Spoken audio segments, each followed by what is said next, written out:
Hello everybody and welcome back to the channel. This is the latest in our series on getting started, and today we're going to be looking at the Kaiserlichs themselves, the Austrians. Now this is both the easiest and the most difficult one I've done so far. The easiest because there's no starter sets, there's no army boxes out there, so we can go literally in any direction we want and we've got free reign. And it's also the most difficult because we've got no starter sets, so we can easily get set adrift with no real clear aim in mind.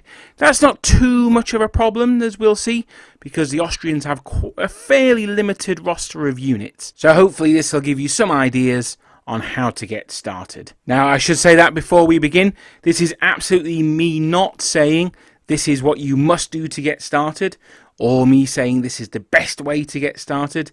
It's me saying, if you want to get started in Austrians, this is what I would suggest the route you go down. I'm actually a little bit in this position myself because I have had a small Austrian army in the past.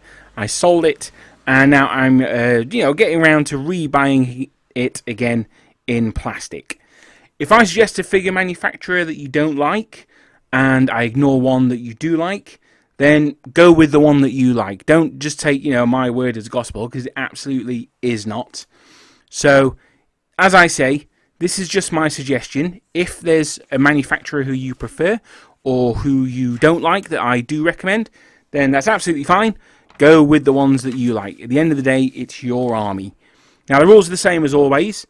Although in this case, we're going to have bigger units. We're going to have 36 for infantry, 24 for grenadiers, that's the regular unit size, and 8 for cavalry. Now, I prefer the larger units of 48 for a large regiment, 36 for an average one, but in all the other series we've used 24 as an average unit.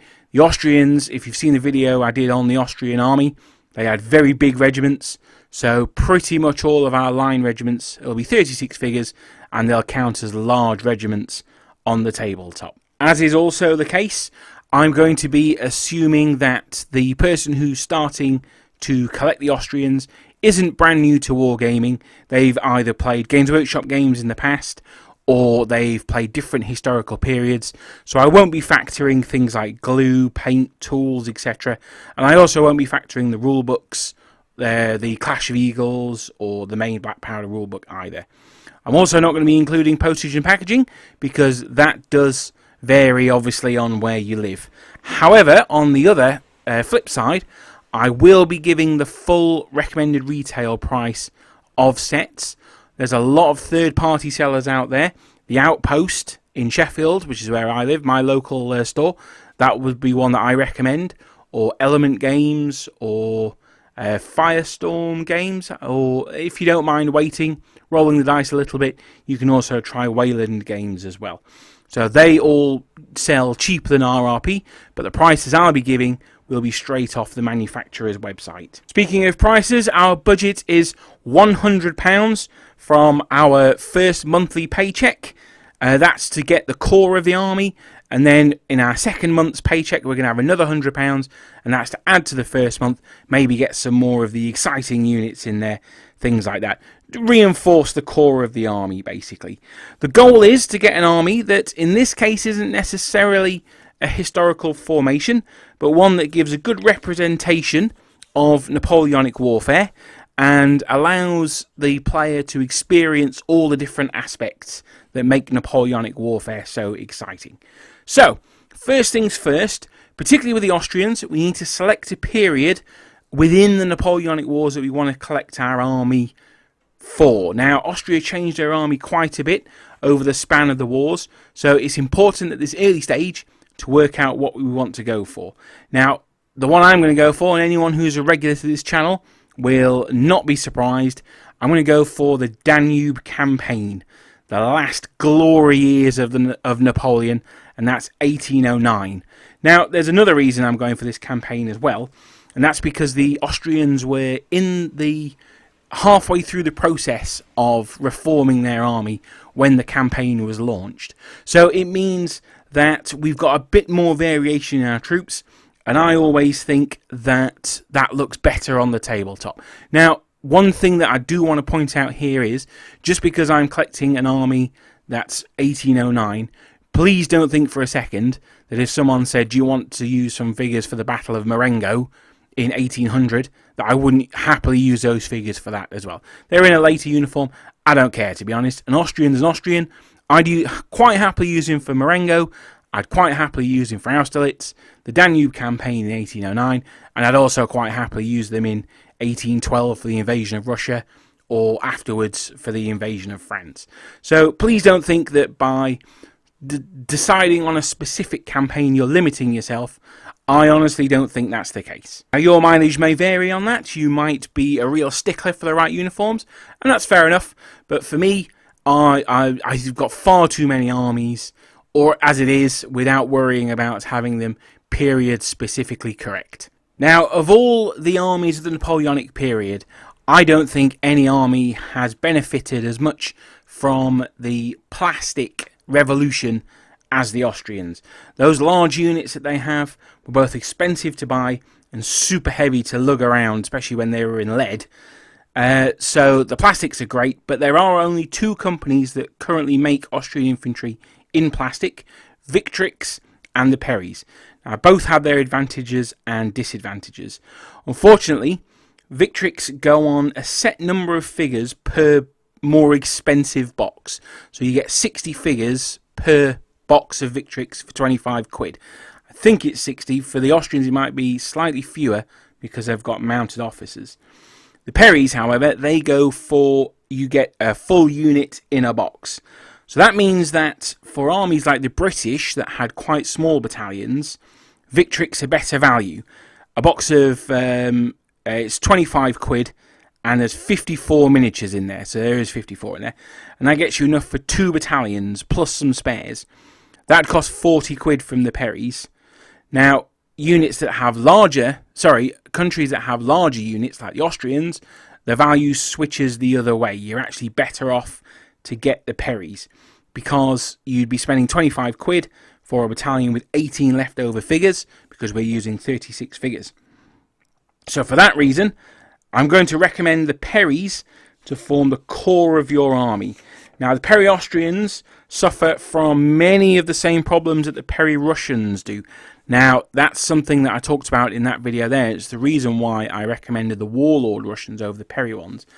And that is the helmeted heads, and they're the ones I'm going to be using the most of, face down the sprue. So they're sort of side on.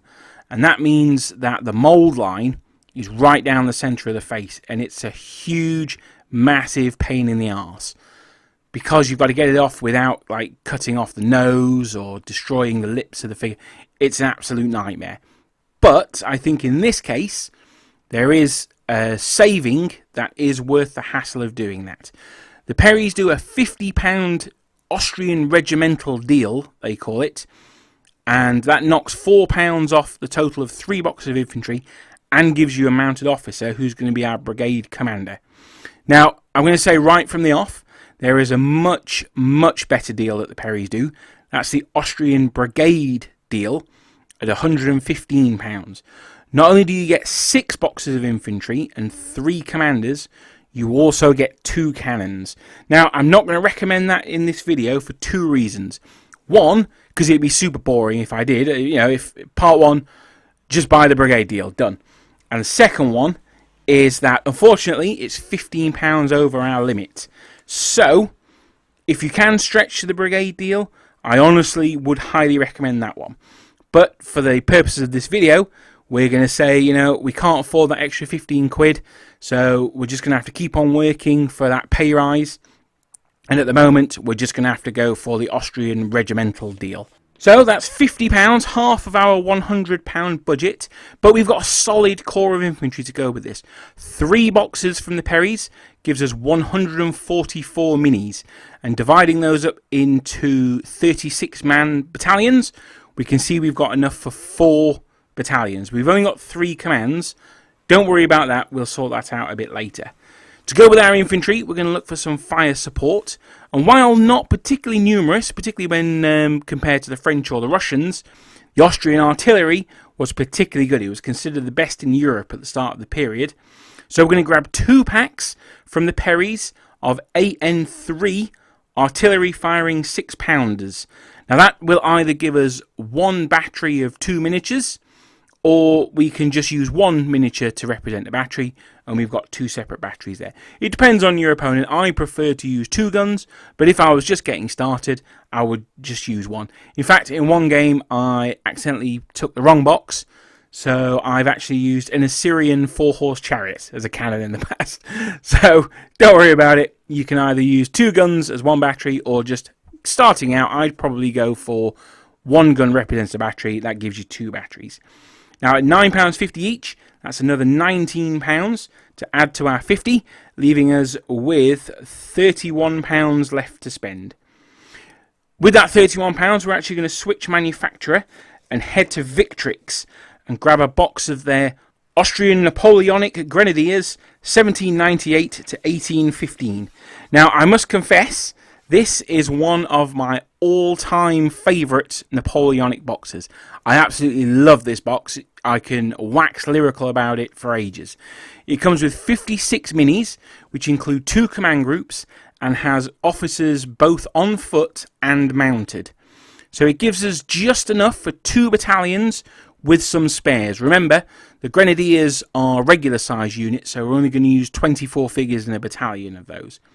Now the 2 mounted officers, one of which we're going to use in the battalion, so he's going to be like a colonel of the Grenadiers, and the other one we're going to base separately, and he's going to be a 2nd Brigade commander. We've got some spare Grenadiers hanging around, so we could possibly pop those on the base with him as well, just to spruce up his base a little bit. Now what I like about having 2 units of Grenadiers is that they will be formed of the Grenadier companies of 2 line battalions. So 1 combined Grenadier battalion would be made up of the Grenadier companies of 2 line battalions. Now, we've got 4 line battalions because we're only using regiments of 36, battalions of 36. So that means that we've got 2 regiments, or combined regiments of Grenadiers, so we can match the facings on our Grenadiers with our line units as well. Because the Grenadier battalions weren't, in inverted commas, proper units, they didn't necessarily carry flags.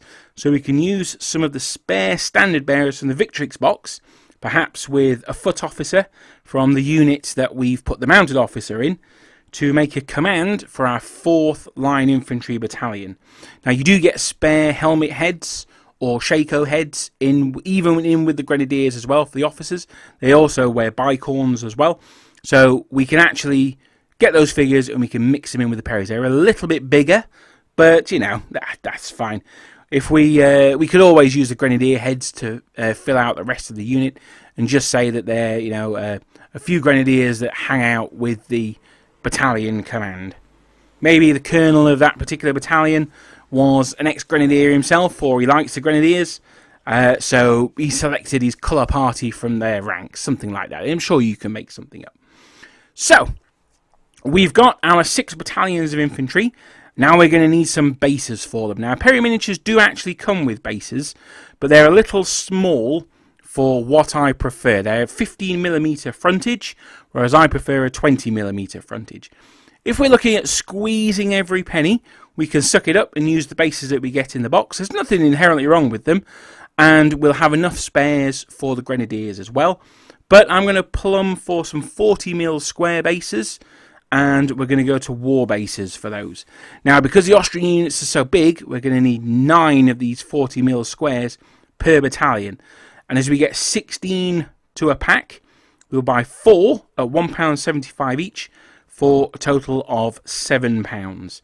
Now, one thing we can do with the plastic bases that we've got with the Perrys is we can glue 2 of them together and base our artillery on them, with some mounted officers on the other spare bases as well. I prefer them on round bases, but having paid the £7 for the bases and the £25 for the Grenadiers, we're actually already £1 over our limit for this month. So, while not ideal, I think that's going to have to do for now. So, let's take stock. What has our £100 and 95 pence got us so far? Well, it's got us 4 units of 36 line infantry, 2 units of 24 grenadiers with some spares, 2 mounted brigade commanders, 1 plastic from the grenadier box set and the one that we get with the Perry's deal, and we've got 2 pieces of artillery. Now personally, I'd paint 2 of the infantry battalions as Germans, so that's in all white uniforms with helmets, because in 1809 the Germans hadn't received the Shako yet. And I'd paint 2 of the battalions as Hungarians. So they had sky blue breeches with yellow knots on them, and they had the Shakos. By 1809, the Shakos had been first introduced, and they were given to the Hungarian units first. Now, that would allow one of our grenadier regiments to be German, and one of our grenadier units to be Hungarian. Now, it's not necessary that the grenadiers match the line battalions. You could do them both as Germans, or you could do them both as Hungarians if you wanted, because they will be sent from a central grenadier reserve. So it wouldn't necessarily be, you know, the grenadiers of those regiments. It'd just be grab those grenadiers over there and send them forward. But I quite like it because I like that it carries through the story of like having a little army. So I think that's quite cool. Now, alternatively, you could paint them all as Germans, and the Perry infantry can be our Germans, and the others that we'll add later will be our, you know, not Germans, as it were. Now, one thing I haven't mentioned so far is that not only have we got flags for all these units, we've got spares. Although, since I wrote this script, I found out that the Hungarians had a slightly different flag to the Austrians. It had like little pictures on it. Don't worry at this scale, it's absolutely fine. You probably won't even be able to see them after you've ruffled up the flag anyway. But again, if you're a stickler, the Hungarians did have slightly different flags. But the Perrys and the Victrix both provide a bunch of flags in their boxes, so that's great. We don't need to spend any extra money on flags. And if you've seen some of my other videos, the cost of flags can actually mount up. It's particularly if you go for GMB designs, which is the ones that I recommend. They are the best, but they're not cheap. So, you know. Now, what I really like about that is that at this stage, we're ahead of where we've been with any other of our armies. We've got all the flags for the regiments. I think those large 36 or 48 man units with 2 colours in each, all dressed in white or some with the blue trousers, always looks absolutely excellent. Now, I think this is a very good core to the army. We've got plenty of infantry and we've got some artillery. It's maybe not the most exciting army in the world, but it's really going to let us hit the tabletop with that excellent core. I think for the first £100, I think we've got some. I think we've done really well here. So, with our second £100, we look at building on the initial army, and it's often here that we start to look at the fun stuff. And boy, this is absolutely no exception. For years and years and years, I was waiting for Austrian plastic cavalry, and now they're here, hooray! And they're courtesy of the Perrys, and what a fantastic set they are. Now we're going to spend our first £40 from month 2 on 2 boxes of these. With 14 minis per box, that gives us 28 figures, and it means that we can have 3 units of 8 with 4 left over. Now what I'd be more tempted to do, to be honest, is run 3 units of 9 cavalrymen. I know it's bigger than the 8 that we said, but I would just have 3 units of 9 and still run them as medium units. And then that would give us 1 spare, and he can be promoted to brigade commander. Because the boxes provide us with cuirassiers, dragoons and chevaliers, I would be tempted to do a unit of each. Now obviously one of those units is going to be missing a command. We've only bought 2 boxes and we've made 3 units out of them, and I would make that unit the chevalier. We can always pick up a metal command in the future, or we could order a plastic sprue separately from the Perrys. Alternatively, you could use the Austrian special rules from the Clash of Eagles. I know we're a little bit before the 1812 period, but even so. And you could have them as 3 squadrons of the same regiment.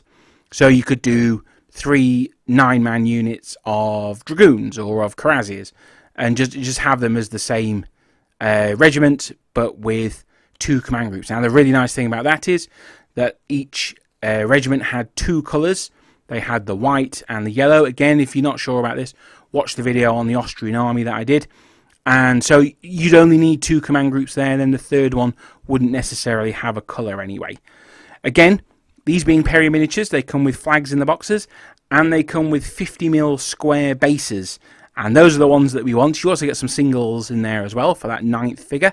So that's absolutely perfect. We don't need to order any more bases.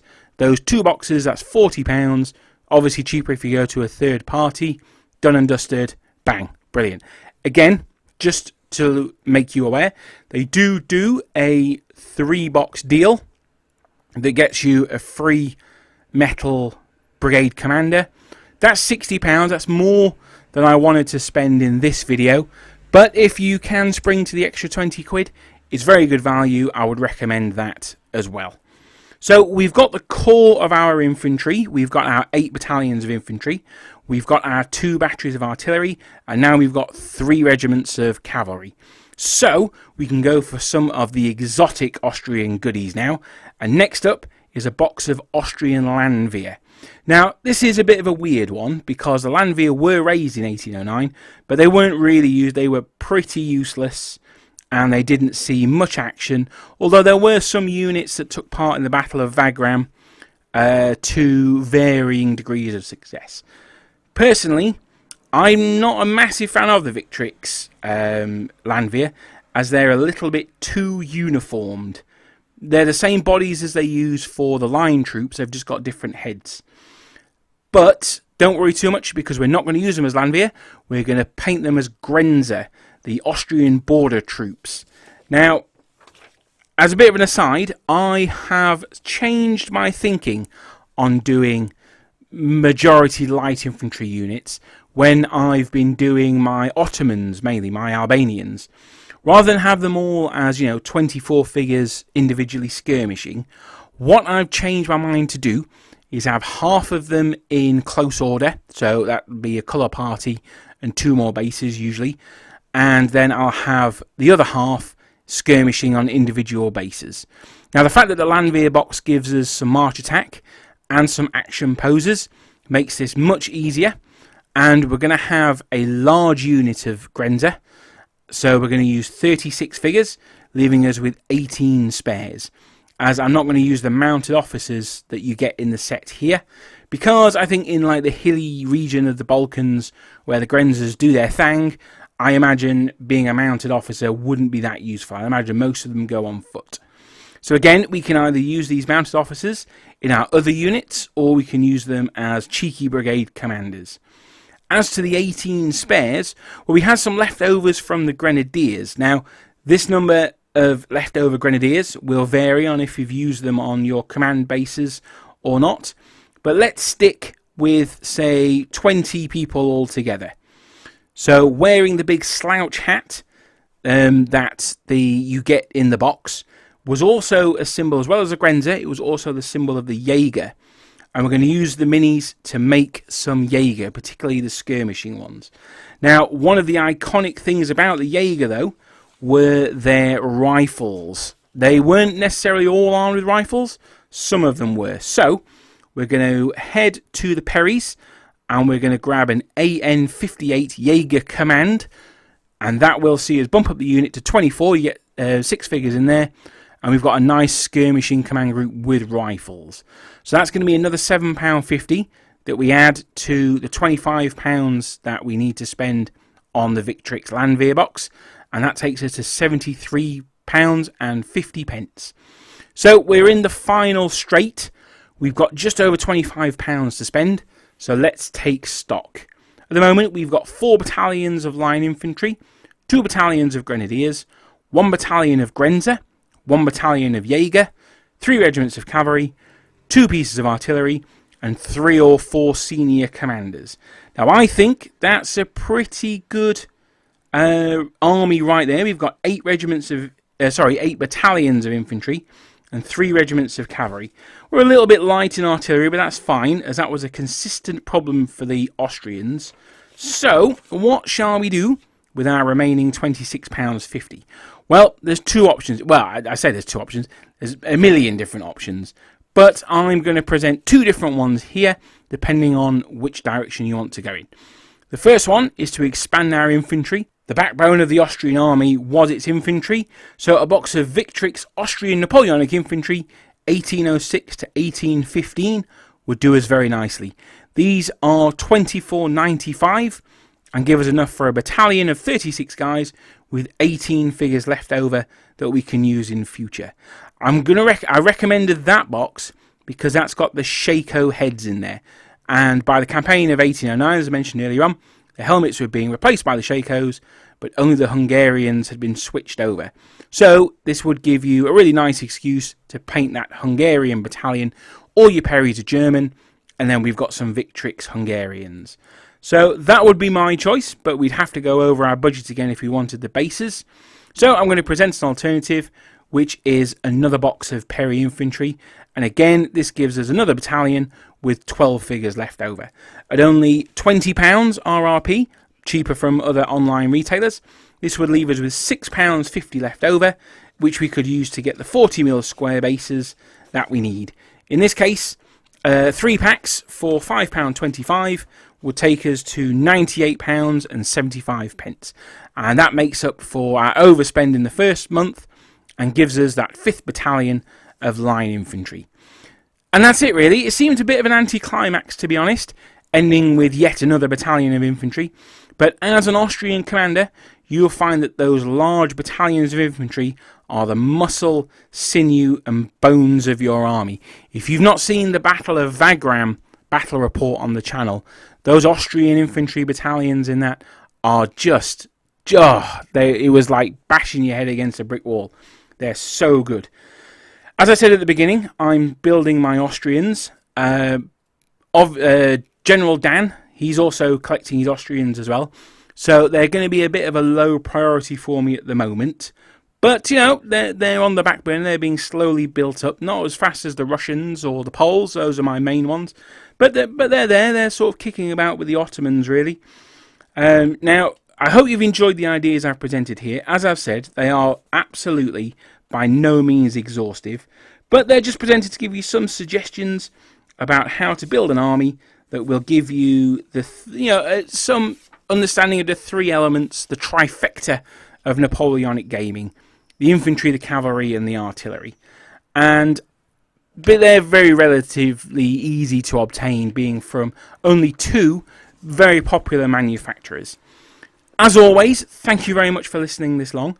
The next in the series is going to be start collecting the Prussians. I'm quite looking forward to that one as well. I've decided to do that a little bit differently to the rest of them. So please make sure you subscribed if that's the kind of thing that you'd fancy listening to. Thank you very much, and I'll see you in the next video. Goodbye.